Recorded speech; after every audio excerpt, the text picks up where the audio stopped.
같이 한번 읽도록 하겠습니다. 시작. 각 사람은 위에 있는 권세들에게 복종하라. 권세는 하나님으로부터 나지 않음이 없나니 모든 권세는 다 하나님께서 정하신 바라.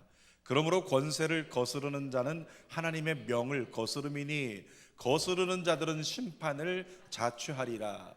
다스리는 자들은 선한 일에 대하여 두려움이 되지 않고 악한 일에 대하여 되나니 내가 권세를 두려워하지 아니하려느냐.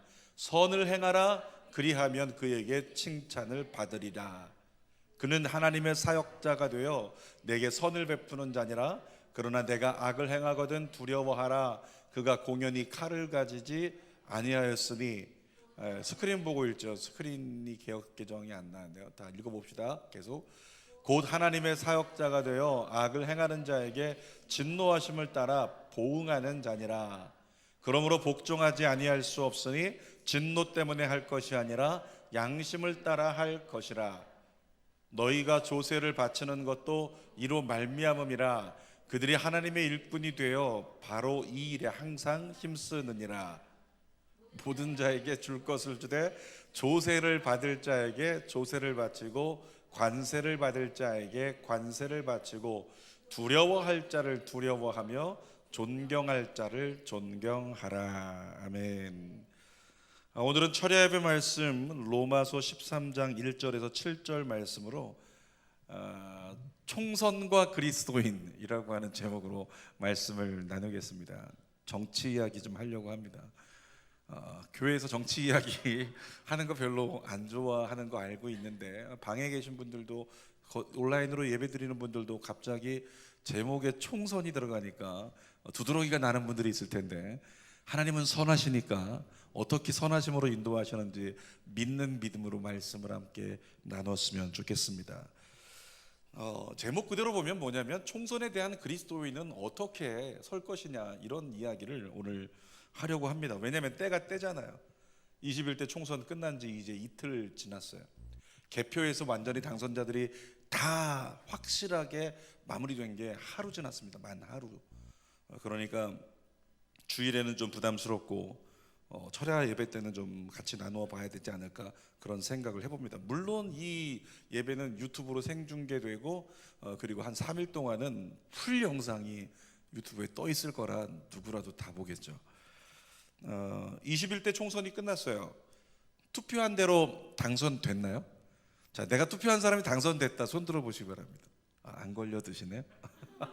안 걸려드네요. 이게 딱 낚시에 걸려야 되는데 이때 딱 구분이 돼봐야 되는데, 여러분 근래 보기 드물게 총선 결과를 아시겠지만 여당이 압도적인 숫자로 대승을 거뒀어요.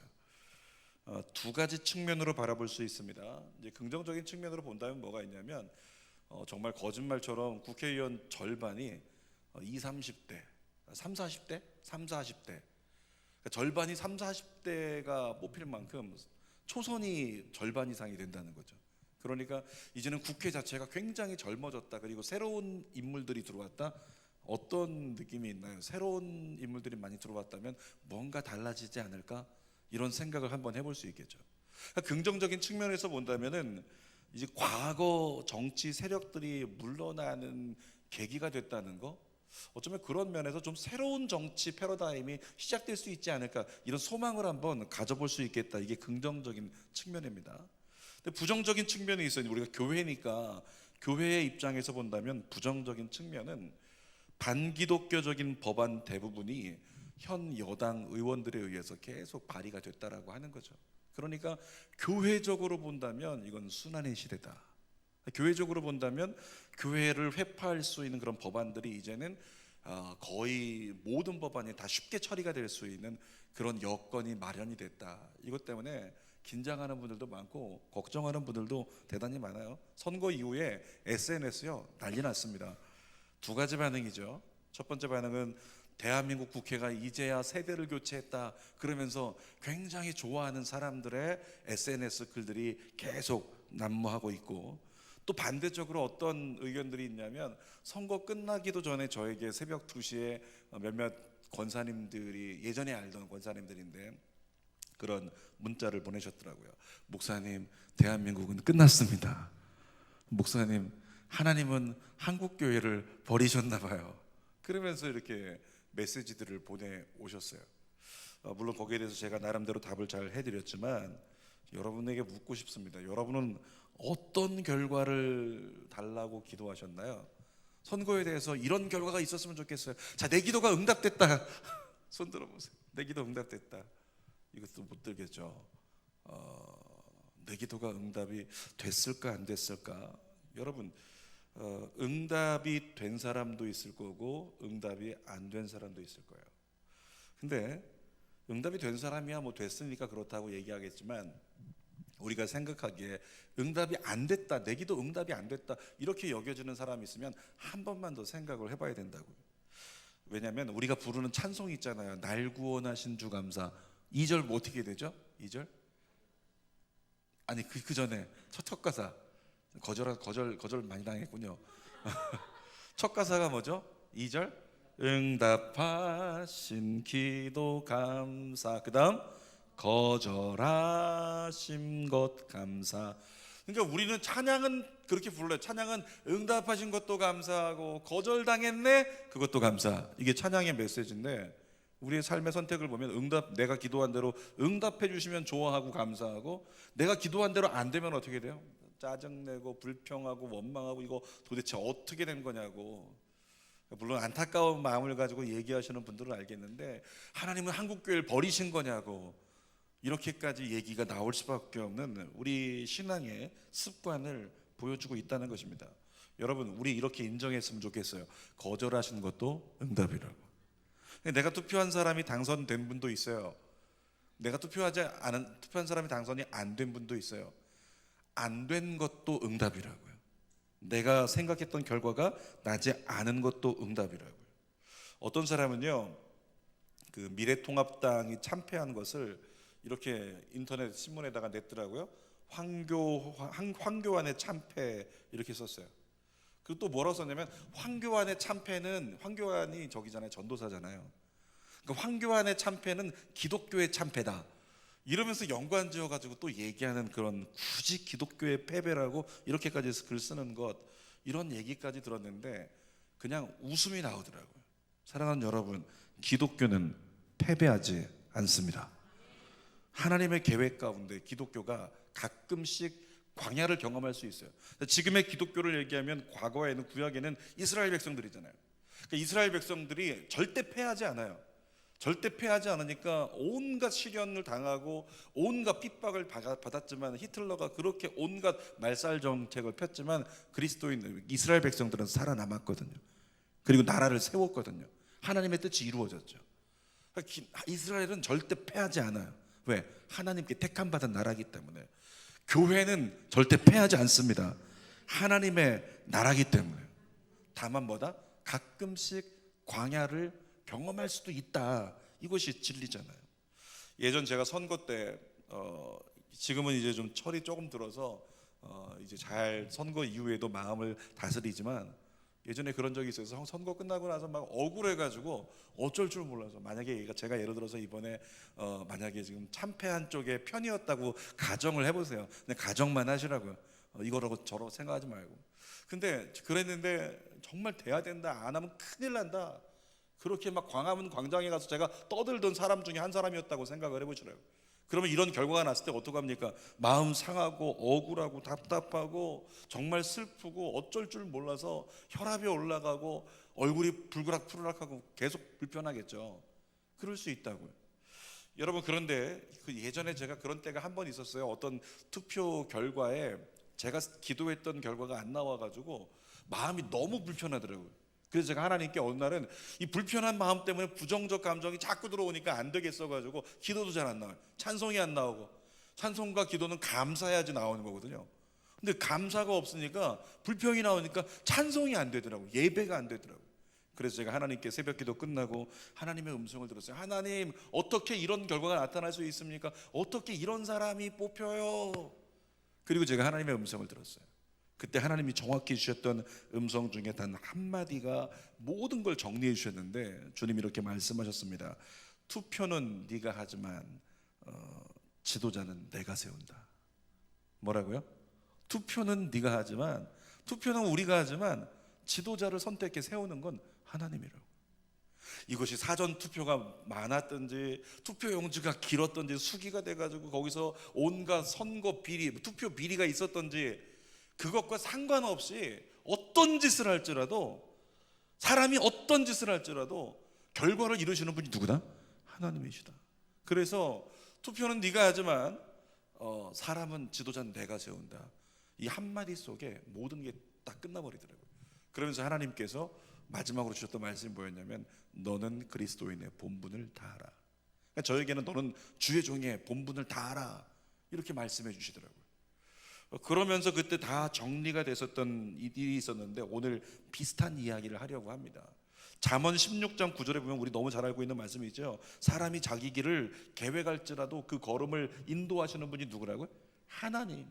그러니까 내가 이렇게 계획을 하고 저렇게 계획을 하고 재테크 많이 하잖아요. 재테크 계획을 하고 준비하고, 제가 예전에 신학 공부할 때 결혼은 했는데 늦음막히 신학을 하는 바람에 안 되겠다, 이러다 먹고 사는 것도 힘들 것 같고 공부하는 거 패키지기 싫어가지고 제가 신학을 1년 미뤘어요. 1년 미루고, 그리고 1년 동안에 쓰리잡을 뛰면서 정말 돈을 벌었거든요. 열심히 일해가지고 나름대로 뭐 그때 얼마큼이었는지 모르겠지만 아무튼 천 몇백만 원 정도 모았던 것 같아요. 그런데 11월 달쯤 돼가지고 잘 모았었는데 집에서 일이 생기면서 한 방에 다 날라갔어요. 그때 제가 억울해가지고 하나님께 기도할 때 하나님 주셨던 음성이 뭐였냐면, 너의 힘으로 하는 게 아니다. 네가 하는 거 아니야. 내가 하는 거야. 그리고 너의 쓸 것은 내가 공급한다. 그럼 너의 생각 갖고 앞서지 마라. 이런 마음을 주시더라고요. 그래서 제가 하나님께 응답을 받았는데, 예를 들어서 주의 종으로 부름받은 사람들이 자꾸 딜레이 시키고 미루려고 하면 제가 권면을 해요. 미루지 말고 그냥 주님 바라보고 뛰어내리라고. 왜? 하나님이 하실 테니까. 여러분, 그리스도인은 사람이 자기 길을 계획할지라도 걸음을 인도하시는 분이 하나님이세요. 그래서 이걸 잘해야 되는데 무엇일까요? 우리의 모든 삶 가운데 하나님이 개입하셨고 하나님의 섭리가 있다라고 하는 걸 인정하는 신앙의 태도, 이게 중요하다고. 그리스도인은 분명히 내가 투표하고 있고 우리가 어떤 선거에 대해서 이렇게 돼야 된다, 교회를 위해서는 이래야 돼 저래야 돼 라고 막 떠들고서, 어디 때로는 급한 사람들은 광화문 가서 막 그러고, 급한 사람들은 선거 당일에도 하루 종일 기도회를 하고 그렇게 하면서 하나님께 매달리지만, 그리스도인이 잘해야 되는 건 뭐냐면 그 다음에 모든 결과 속에 하나님의 섭리가 있고 하나님의 개입하심이 있다는 걸 인정하는 태도. 저는 그 인정하는 태도를 신앙이라고 얘기를 하고 싶어요. 그게 바로 신앙이다. 모든 주어진 결과 속에 하나님으로부터 이렇게 되었다라고 인정하고 하나님 앞에 그대로 있는 그대로 받아들이면서 범사에 감사하고 이때를 버틸 수 있는 이 힘, 이겨낼 수 있는 힘을 달라고 기도하면서 하나님께 시선을 집중하는 것, 이것이 바로 신앙이다. 저는 이런 생각을 해봅니다. 총선 이전에 내 가치와 사상을 위해서 총선이 이렇게 돼야 된다고 열심히 혹시라도 우리가 기도했다면, 총선 이후에는 하나님의 결정에 순복하고 하나님의 뜻을 이루기 위해서 기도해야 될 줄 믿습니다. 그래서 제가 오늘 설교 제목을 총선과 그리스도인, 이렇게 제목을 정했어요. 자, 첫 번째는 뭐냐면, 오늘 본문을 통해서 하나님이 세 가지를 이렇게 좀 나누고 싶어 하는 마음을 주셨는데, 첫 번째는 위에 있는 권세자들에게 복종하라, 이렇게 써 있어요. 1절 다시 한번 읽어볼까요? 시작. 각 사람은 위에 있는 권세들에게 복종하라. 권세는 하나님으로부터 나지 않음이 없나니 모든 권세는 다 하나님께서 정하신 바라. 이걸요, 제가 성경 그대로 띄워놔 주시고, 펼치신 분들은 펼치신 채로 집에서 보시고, 현대어 성경으로 읽어볼게요. 뭐라고 써 있냐면, 현대어 성경에는 더 가깝게 써 있어요. 누구든지 정부 당국에 복종해야 됩니다. 모든 권력이 하나님께서 나왔기 때문입니다.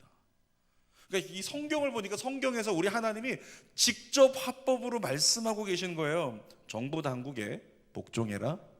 좀 편안하게 얘기하면 정부를 잘 따라야 된다, 이런 얘기를 하고 있는 거예요. 여러분, 동조하는 것이라고 착각하면 안 된다는 거예요.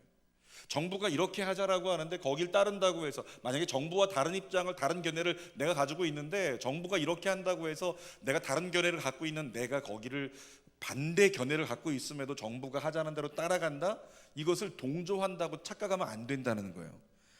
왜 따라가고 왜 함께 해야 되냐면 하나님이 그들을 세우셨기 때문이라고 성경이 얘기를 하고 있기 때문에 그런 거예요. 자, 1절 끝에 다시 볼까요? 1절 끝에 보니까 이렇게 써 있어요. 모든 권세는 다 누가 정했대요? 하나님이 정했대요. 모든 권세. 이 모든 권세가 뭐냐면 현대어 성경으로 바꾸면 모든 정부 권력, 이걸 얘기하고 있는 거예요. 그 대통령, 어쩌면 국회의원, 정부, 위정자들이라고 얘기하는 그 모든 사람들 뭐라고요? 하나님으로부터 그들의 권세가 주어졌다라고 하나님이 마침표를 찍고 있다는 거죠. 그러면서 2절 보세요. 뭐라고 써있나? 2절의 시작. 그러므로 권세를 거스르는 자는 하나님의 명을 거스름이니 거스르는 자들은 심판을 자취하리라. 한마디로 무슨 얘기하고 있는 겁니까? 정부가 하려고 하는 것에 있어서, 정부 권력이 하려고 하는 것에 있어서 그것을 거스르는 것은 그를 세운 하나님을 거스르는 것 같다. 그러면 너는 심판받게 될 거야. 이렇게 얘기를 하고 있는 거죠. 이걸 우리에게 직접적으로 접목될 수 있게 정리해보면 이런 겁니다. 이제까지 네가 반대했을지라도 결과가 주어진 이때 이제는 협력하기 위해서 노력하라. 이렇게 말씀하는 거예요. 그러니까 어떤 사람들은 그럴 줄 몰라요. 현 정부는요, 반기독교적인 정책을 다 법안을 추진하는 정부고요, 그것을 추진하고 거기에 매달려 있고 그것을 아마 실현해 내려고 하는 그런 세력입니다. 그런데 어떻게 해요? 잘못되면 어떡합니까? 이렇게 고민하는 사람들이 있어요. 염려하는 사람들이 있습니다. 그분들에게 누굴 소개하고 싶냐면 10명의 정탐꾼이요. 10명의 정탐꾼들이 뭐라고 했냐면, 눈으로 보니까 저기는 거민이 있고 거민들은 우리는 삼킬 것 같고 그러면 우리는 끝장날 것 같아. 들어가면 안 될 것 같다. 아니야, 들어가. 어떻게 들어가란 말이에요. 삼켜질 수 있는데, 끝장날 수 있는데.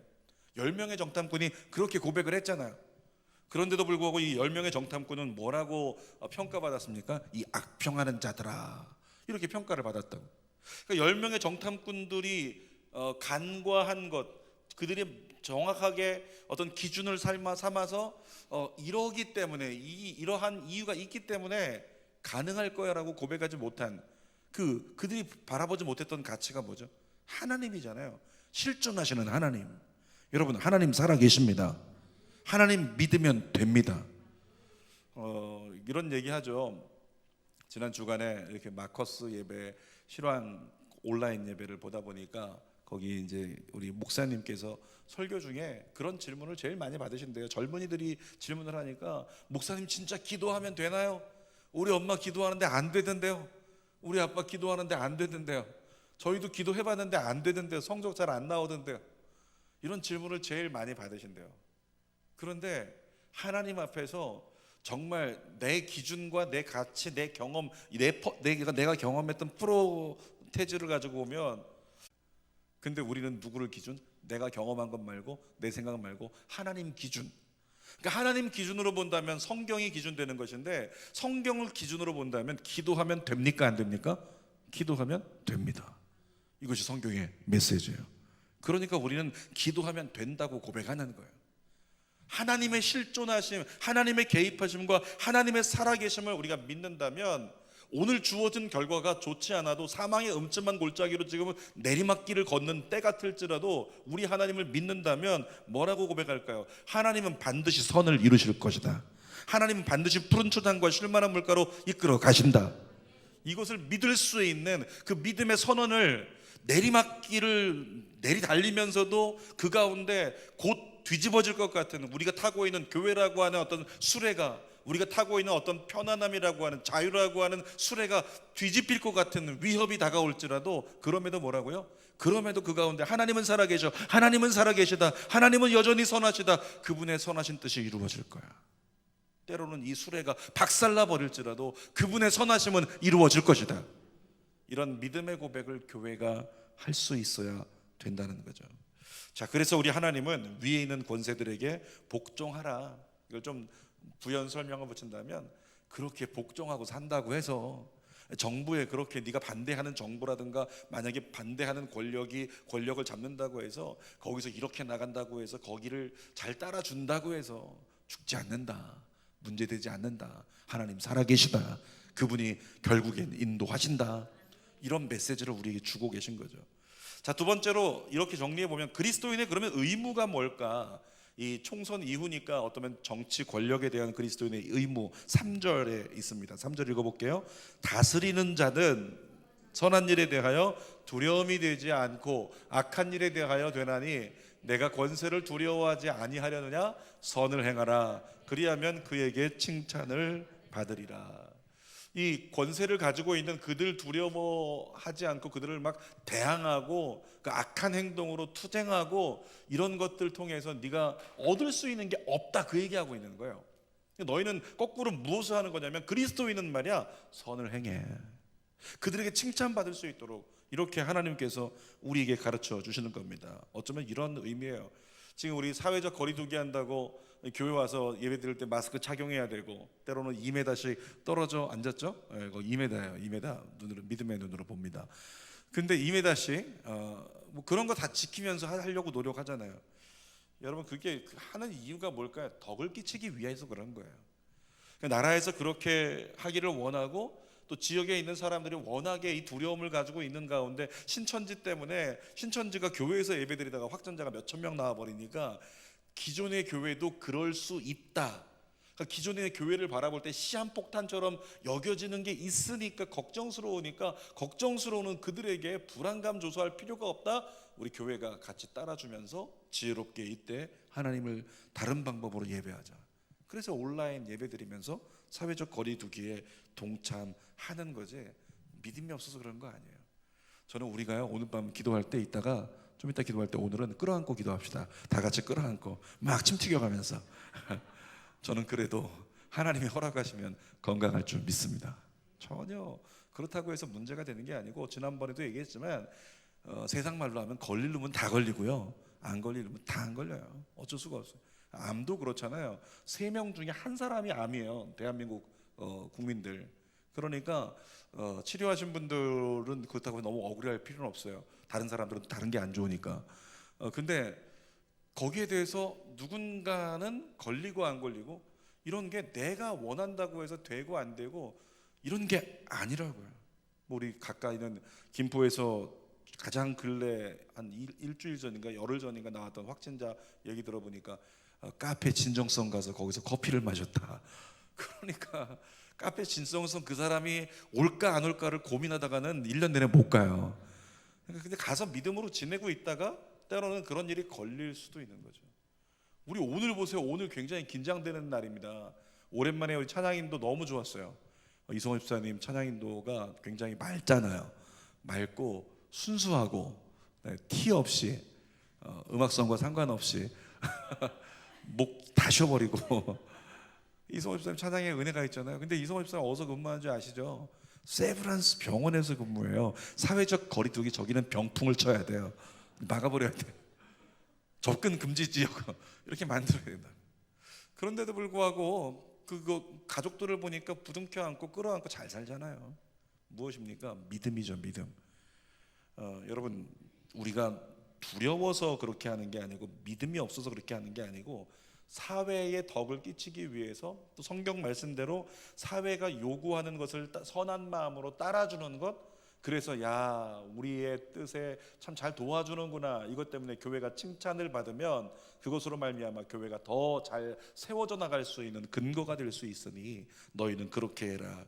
그래서 그리스도인의 의무는 어떤 사회적인 권세를 잘 따라주면서 그들에게 선을 행하는 것에 대해서 말씀해 주고 계세요. 또 5절도 볼까요? 5절 그러므로 복종하지 아니할 수 없으니 진노 때문에 할 것이 아니라 양심을 따라 할 것이니라. 그러니까 정부가 하려고 하는 것에 대해서 막 그냥 따라가지 않는 거를 이렇게 안 하면 최근에 그런 거 있죠. 집회 강행하면 뭐 교회 예배 강행하면 어떻게 한다. 2m 그거 아시죠? 이미 여기는 벌금 300만 원. 2m 안 떨어져 있으면 벌금 300만 원씩 다 치겠다는 거잖아요. 그러니까 그런 걸 보면은 너무 부당하다, 나쁘다. 근데 우리가 잘 지키고 있어요. 왜 그렇게 잘 지키세요? 정확히 2m 자로 되면 딱 맞네요. 왜 그렇게 잘 지키세요? 벌금 300만 원 맞으면 아깝잖아. 여러분 그것 때문에 걱정스러워서 그게 무서워가지고 그렇게 하는 게 아니고 뭐라고요? 양심을 따라하라고요. 다시 말하면 그 권세자들의 권세를 하나님이 세우셨고 그들을 통해서 하나님이 일하고 계시니 그 일하고 계신 하나님을 인지하는 양심, 하나님 지금 역사하고 계신데, 대통령을 통해서 뭔가가 결정되고 진행되려고 하는 것에 하나님 개입하고 계신데, 대통령이 국가에 요즘은 뭐라 그러나요? 예전에는 옥세인가? 요즘에는 뭐라 그러는지 모르겠네. 예? 국세라 그래요? 아무튼 거시기 요즘에 거시기 찍는 거, 대통령이 찍는 것도 그 순간에 대통령의 마음과 생각과 가치와 감정을요 하나님이 얼마든지 다스릴 수 있는 거예요. 그러니까 그 순간에 어쩌면 누군가는 영적으로 막 깨워가지고 중보자인 사람은 자다가 벌떡 일어나가지고 결제하려고 그러는데 막 손 떨면서 방언으로 기도해가지고 그 일을 막는 역사도 실제로 있으니까. 그러니까 하나님의 개입하심을 인정하고 우리는 하나님의 개입하심 속에 이런 일들이 일어났어, 그러니까 양심으로 하나님을 인정하고 따라야지. 그래서 우리는 함께 동참한다, 이런 의미로 국가의 어떤 정책 부름에 함께 할 수 있는 것이 우리에게 필요하다는 말씀이죠. 자, 6절 말씀 보겠습니다. 6절 시작. 너희가 조세를 바치는 것도 이로 말미암음이라 그들이 하나님의 일꾼이 되어 바로 이 일에 항상 힘쓰느니라. 여기서 하나님의 일꾼은 누굴 얘기하냐면 그리스도인을 얘기하는 게 아니고요, 그 정부 지도자로 세워진 사람들은 하나님의 일을 위해서 하나님의 일꾼으로 세운 사람들이래요. 그러니까 우리는 잘 이해가 안 돼요. 하나님의 일꾼으로 대통령을 세웠다? 하나님의 일꾼으로 국회의원을? 종교가 다른데? 이렇게 생각할 수 있지만, 그런데 고레스 왕에게 하나님께서 하신 것처럼 얼마든지 위정자를 통해서 하나님과 상관없는 사람을 통해서 역사하실 수 있다니까요. 이게 성경의 증거잖아요. 그 성경의 그 증거, 그들이 열심히 일함으로 너희가 그들의 정책을 따라서 조세를 바치라고 하면 조세를 바치는 거, 세금을 내는 거, 이거 괜찮은 거다, 세상 법 잘 따라줘라, 이렇게 하나님 우리에게 말씀해 주고 계신 거죠. 7절 말씀엔 더 자세하게 나오는데 읽어보겠습니다. 모든 자들에게 줄 것을 주되 조세를 받을 자에게 조세를 바치고 관세를 받을 자에게 관세를 바치고 두려워할 자를 두려워하며 존경할 자를 존경하라. 좀 이상한 일이 벌어졌는데 저희 집에요, 지금 의료보험이 되게 많이 나와요. 아직까지 교회가 제 재산이 아닌데 제 앞으로 돼 있어가지고 이것 때문에 저는 상가를 두 곳이나 보유한 사람이 돼가지고 의료보험이 되게 많이 나와요. 그러니까 이번에도 뭐 아직 확정은 안 됐겠지만 국가에서 100만 원씩 지급한다 그러는데 세상에 커트라인을 넘어가 버린 거예요, 의료보험이. 그래서 막 슬퍼가지고 그 100만 원 받아야 되는데 내 식구 100만 원, 이 생각이 들었는데, 거기서 그치는 게 아니고요. 저희 집에 보니까 우편으로 뭐가 막 자꾸 날라오는데 제 아내 앞으로 자꾸 의료보험이 나오는 거예요. 분명히 제 이름으로 의료보험이 있는데 제 아내 앞으로 의료보험이 또 나와요. 모르겠어요. 저 몰래 제 아내가 서류 정리를 해버렸는지. 같이 살고 있는데 같은 호적에 있는데 의료보험이 2개가 나온다. 이거 좀 이상하잖아요. 잘못 나온 것 같다. 잠깐 뭐 수입이 잡힌 게 있었기 때문에 뭔가가 잘못 나온 것 같지? 이렇게 생각을 했는데 얘가 계속 나오더니 갑자기 이게 뭐 1년 동안 안 냈다고 밀린 거 이만큼이라고.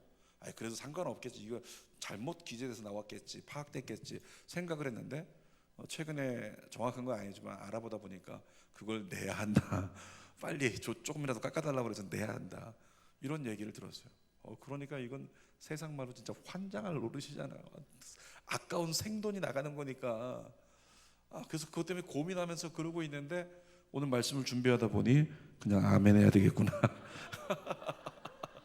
세상 법, 세상 조세로 내라 그러면 내야 되는 거고, 관세를 바치면 바치는 것이고, 그 얘기를 지금 설교로 제가 하고 있는 거잖아요. 여러분, 하나님 말씀하시는 게 요지가 뭐냐면 쉬운 말로 하면 사회적 의무를 다하라는 거예요.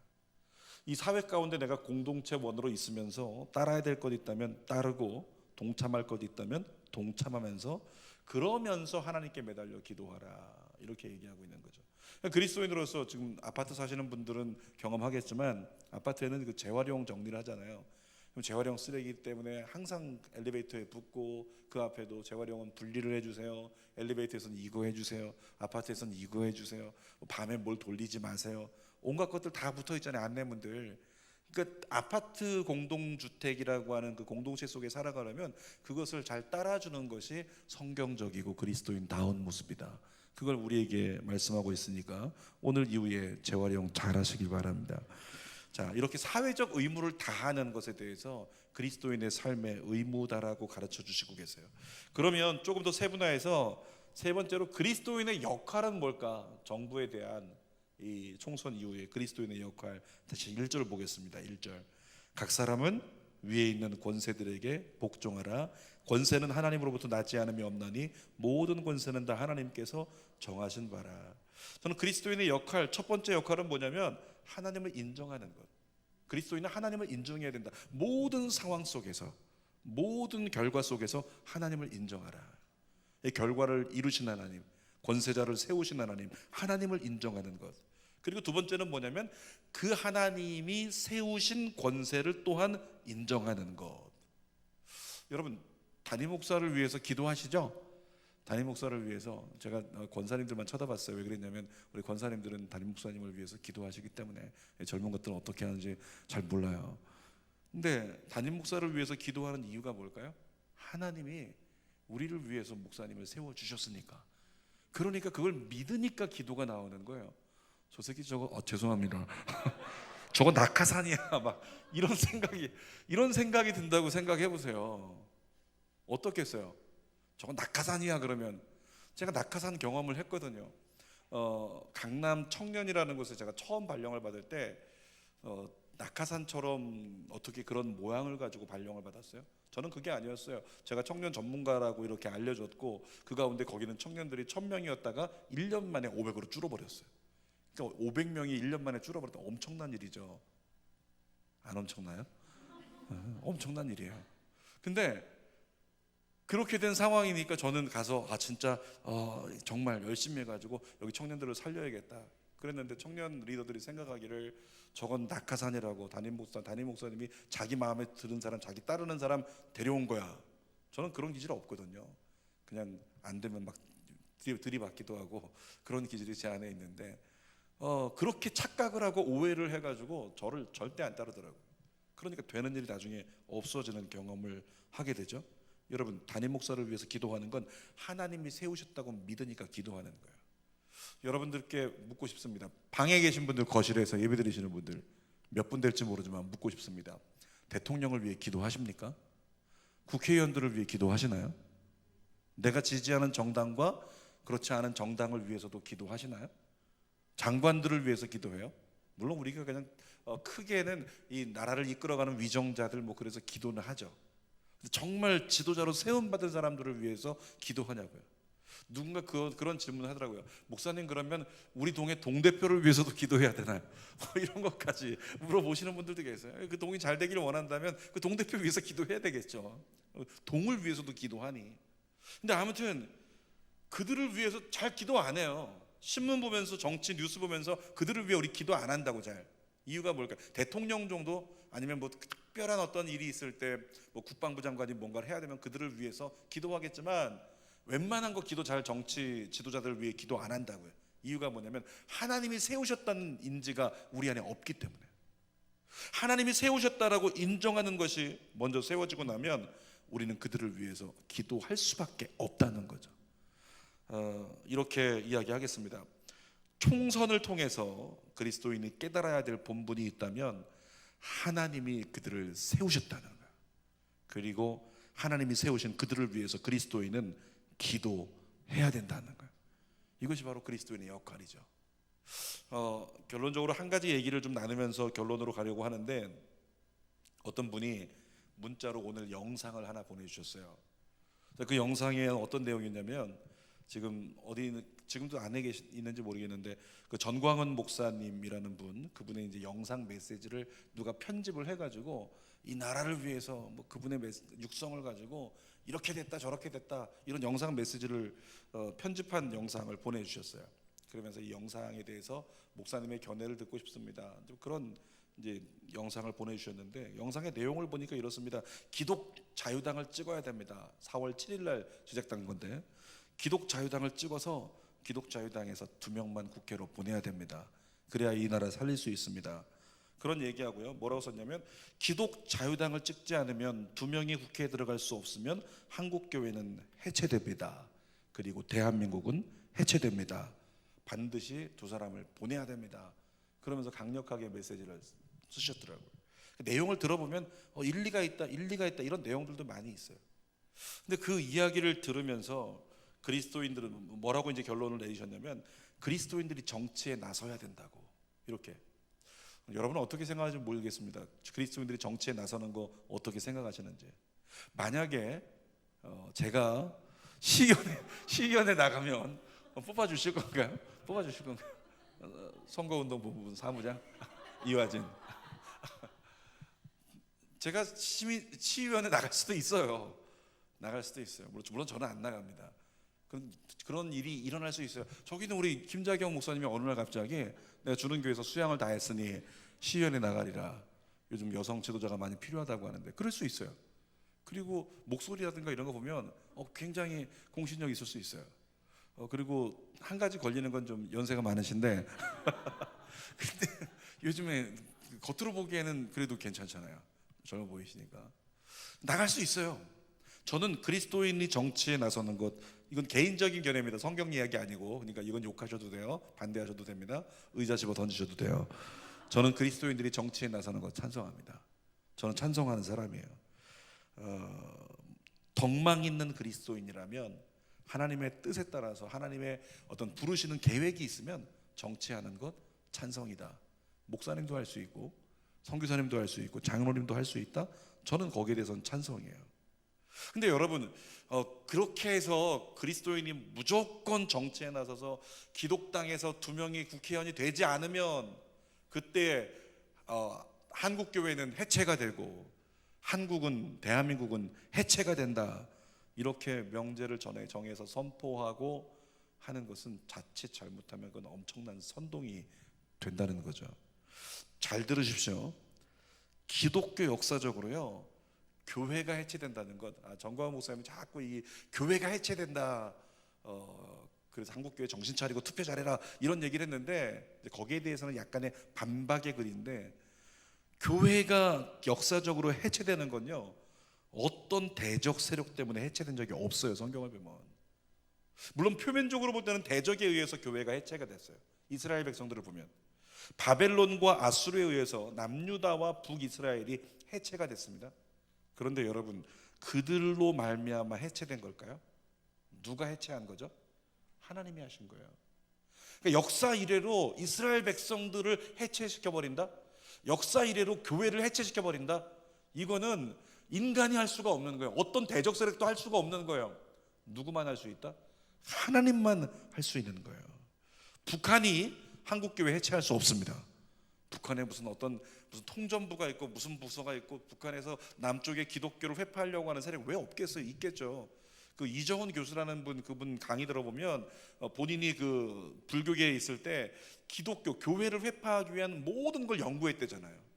그러니까 그렇게 연구하는 불교 세력들도 있는데 심지어 북한이라면 한국의 대한민국의 근간을 이루고 있는 이 1200만 크리스찬들, 그 기독교인들 때문에 대한민국을 못 삼키고 막 있는데 그거 해체해야죠. 그렇게 일하는 부서가 있겠죠. 기관이 있을 것입니다. 그럼에도 불구하고 북한이 한국교회 해체할 수 없습니다. 일부 정치 세력이 한국교회를 해체할 수 없습니다. 기독교를 반대하는 어떤 법안들, 반기독교적인 어떤 법안과 정책과 이런 것들을 다 통과시킬 수 있는 정치 세력이 세워진다고 해도, 그런 권력이 세워진다고 해도 한국교회 해체시킬 수 없습니다. 만약에 한국교회를 해체시키려고 한다면, 해체되어야 한다면 여러분, 그것은 하나님만이 한국교회를 해체시킬 수 있는 거예요. 근데 어느 날 정말 우리 앞에 한국교회가 해체돼 버리는 그날이 왔다. 그러면 우리는 뭘 인정할 수밖에 없을까요? 이건 정치 세력 때문이다, 이건 북한 때문이다, 이렇게 얘기할 거예요? 아니, 그건 하나님이 하신 거죠. 무엇 때문에? 한국교회의 죄악 때문에, 우리의 죄악 때문에 그럴 수 있다는 거예요. 그러니까 교회가 해체될 수 있는 건 성경으로 볼 때 딱 하나밖에 없어요. 교회가 본분을 잃어버리고 우상 숭배에 완전히 빠져버리면 하나님은 그 교회를 해체시키더라고요. 그러므로 저는 이런 생각을 합니다. 이번에 반기독교적인 그 법안과 정책 때문에 어쩔 수 없이 이제 교계에서는 그 법안과 정책을 추구하려고 하는 정당보다는 그렇지 않은 쪽을 좀 더 이렇게 밀어서 세워야 되지 않겠는가, 그런데 걔네들을 보니까 얘네들은 더 희망이 없어 보이고 그래서 굉장히 힘들었거든요. 저도 투표하는데 굉장히 힘들었어요. 이거 법안이라든가 이런 걸 보면은 이쪽을 지지하면 안 되고 이쪽을 좀 해줘야 될 것 같은데 얘네들은 보니까 정신 못 차려갖고 아무것도 못할 것 같아요.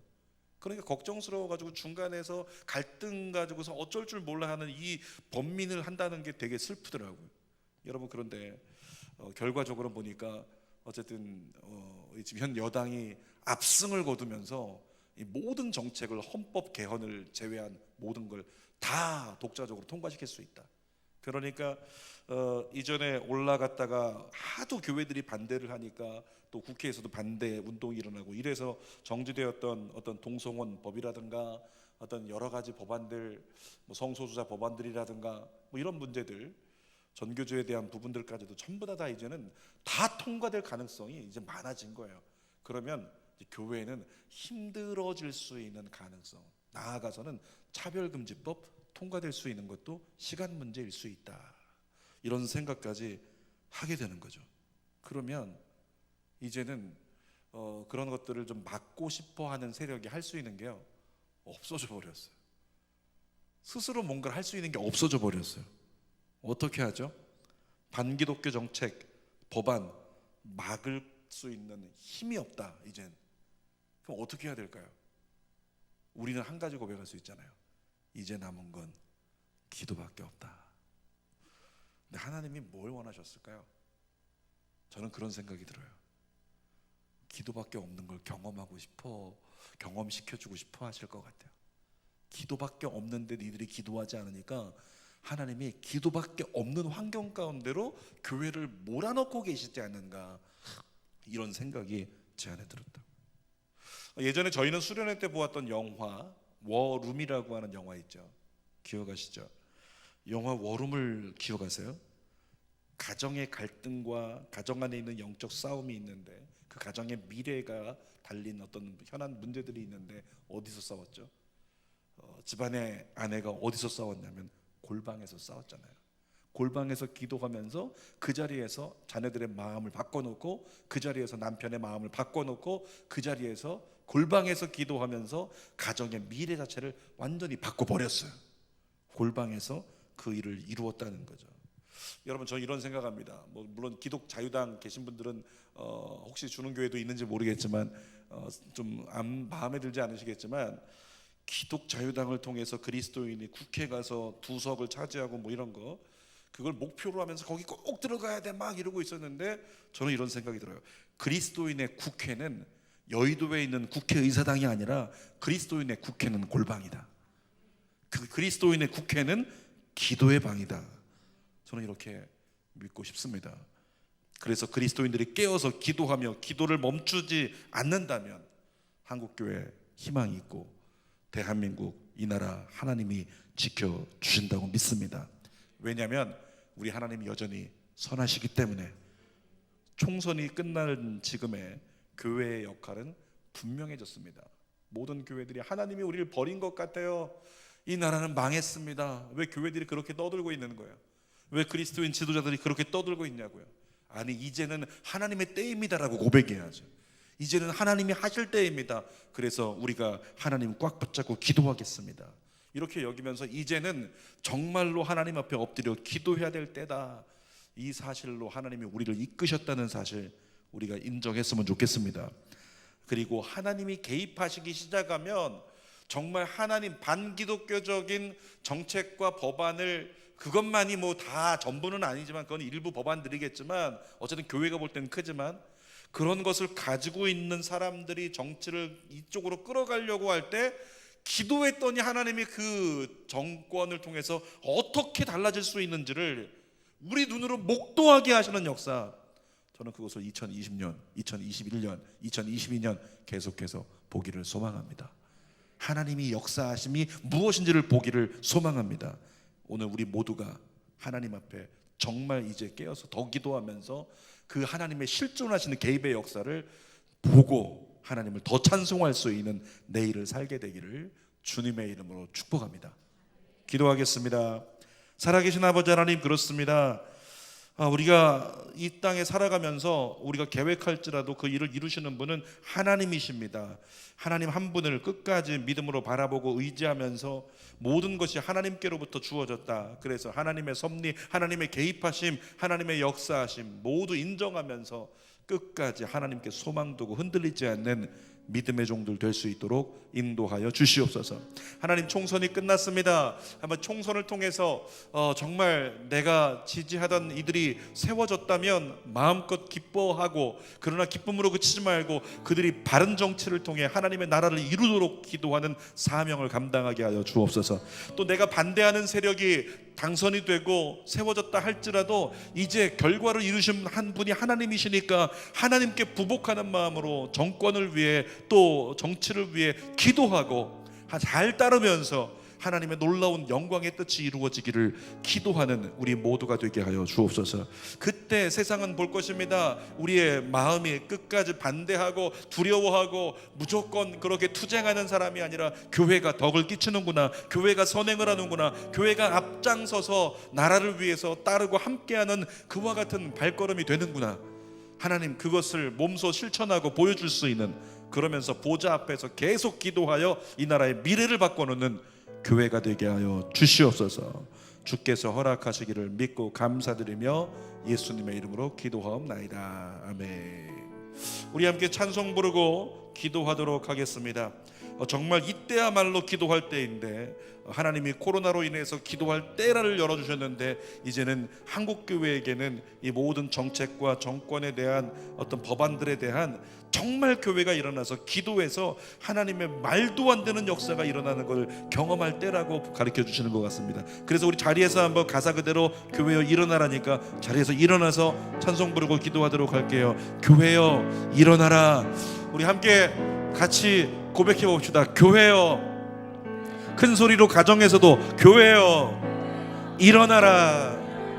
자, 우리 한반도에 있는 한국 교회들 생각하면서 절망 가운데 이제는 안 됐다, 망했다, 10명의 정탐꾼처럼 하나님의 살아계심을 인정하지 않고 부정적으로 말하는 입술들을 다 잠재우면서 그 고백이 바뀌어지도록 다시 한번 선포합시다. 교회여 일어나라.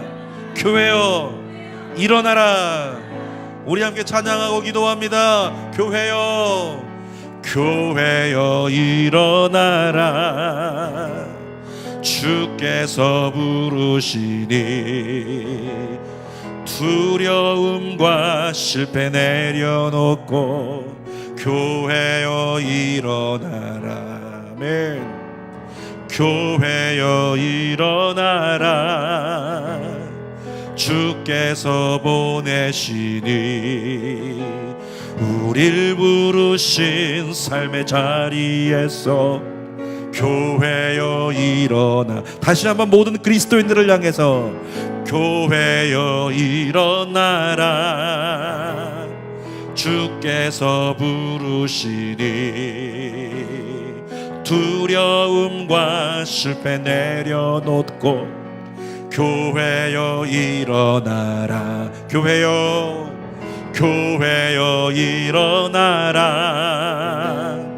주께서 보내시니 우릴 부르신 삶의 자리에서 교회여 일어나라. 우린 세상의 빛 어둠을 밝히는 하나님의 편지, 주를 나타내는 주의 교회를 통해 세상이 주를 버리라. 일어나라. 아버지 사랑으로, 아버지 능력으로 서로 하나 되어 그 빛을 비추라. 노래하라. 아버지의 사랑을, 아버지의 크심을 이 삶의 노래로 주님을 나타내라. 일어나라. 일어나라. 아버지 사랑으로, 아버지 능력으로 서로 하나 되어 그 빛을 비추라. 노래하라 아버지 새 사랑을, 아버지의 크심을 이 삶의 노래로 주님을 나타내라. 일어나라. 다시 한번 찬양할 텐데, 우리 가정을 향해서 가정교회여 일어나라고, 그리고 우리 남편과 아내들과 자녀들과 나 자신의 심령을 향하여 내 영혼아 깰지어다, 일어날지어다. 믿음으로 선언하는 마음으로 하나님의 놀라운 역사, 선하심, 그분은 살아계심, 여기에 소망 두고 교회가, 우리가 벌떡 일어나는 그 믿음 가지고 다시 한번 찬양하고 기도합시다. 교회여 일어나라. 교회여 일어나라. 주께서 부르시니 두려움과 실패 내려놓고 교회여 일어나라. 교회여 일어나라. 주께서 부르시니 우릴 부르신 삶의 자리에서 교회여 일어나라. 우린 세상의 빛 어둠을 밝히는 하나님의 편지, 주를 나타내는 주의 교회를 통해 세상이 주를 버리라. 일어나라 아버지 사랑으로, 아버지 능력으로 서로 하나 되어 그 빛을 비추라. 노래하라 아버지의 사랑을, 아버지의 크심을 이 삶의 노래로 주님을 나타내라. 일어나라. 일어나라 아버지의 사랑으로, 아버지 능력으로 서로 하나 되어 그 빛을 비추라. 노래하라 아버지의 사랑을, 아버지의 크심을 이 삶의 노래로 그 빔을 나타내라. 일어나라.